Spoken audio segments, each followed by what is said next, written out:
Yeah, let's talk about like your career then. So when you were in Russia, what were you doing over there, and then how did it all transition once you got back, and then to today?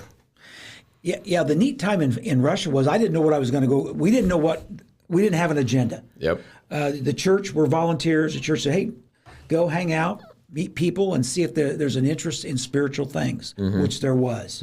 Great spiritual things. So From the people in Russia, you yes, said? yeah, Wow. Okay. yeah, yes. There's a lot of atheists and agnostics, but there's also a lot of people that believed in God. They just didn't have a chance to know anything about Him. They had never seen a Bible because it was illegal to have them. Oh, really? It was illegal. Yeah. Oh, wow. Yeah, it was illegal.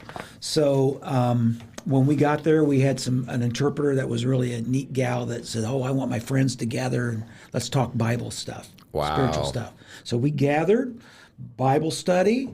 So what happens if they found out you had a Bible?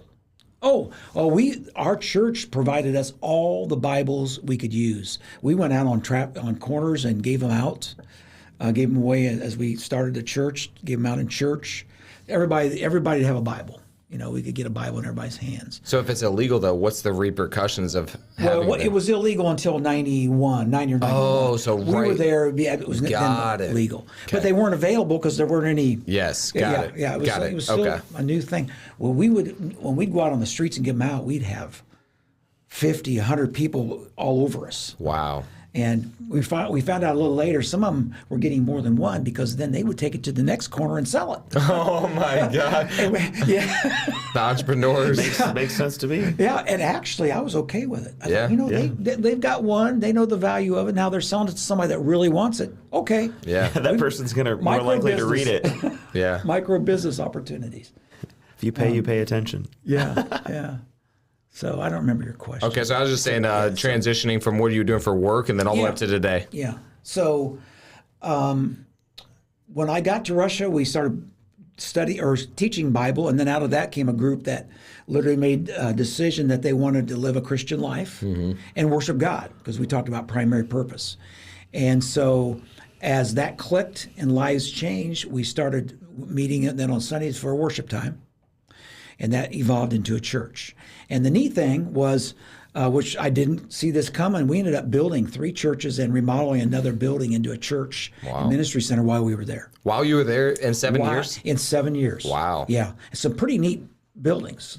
So I was really thrilled for that. And So was the church paying you then eventually, or? we went over as volunteers for the first year and a half, and then the church put us on a career contract. Okay. Which then they paid us to be there. And we had enough resources to go. We knew we'd stay for a year or two. Pretty inexpensive to live there at the time. And then it just worked out fine. The church said, "We'd like you to stay and we want to make you career missionaries." Okay. So then you got back, let's just say close to 2000. 2000. What happened then, and like how did you get back into real estate, or were you just still always doing it? Yeah, we came back in 2000. And we got our kids, because we knew that we were going to be home for a while, got our kids into the local schools and realized that they were about 6 months behind. Not a full year, but we were doing homeschool stuff in Russia. Yep. And so we thought, we better get them in here. And as they got integrated into the school system, we went through one kid's sickness that said, "You need to stay here at this point in time." So we kind of delayed going back. And then our daughter was killed in this tragic accident out where Deer Track golf course is, right on Tonka Road. And after that happened, we realized we're a family, that needs some health, emotional, mental health, and in particular our boys. And so we just said, let's stay here. And the longer we stayed here, the more we realized, hey, we're integrated now back. We need to stay. We've continued to support missions. I can continue to have a contract to go back and forth for a couple years, and we're still involved in that stuff as far as that goes. But it just made sense, and we figured out, hey, we're going to support missions and our work there in just a new and fresh, different way. Mm-hmm. And so when did you get back with Granite Ridge, or like how long have you been with them? Because you've been there a while, right? Yeah, so we're back. Wonder what we're going to do. My brother-in-law, Tony, came to me. And by the way, Tony was my partner in some of my development stuff. I brought him on, back in probably about 90, 91, and we did stuff together. And then I'm back now, and he's getting ready to pull away from Delagrange Homes, an old reputable builder.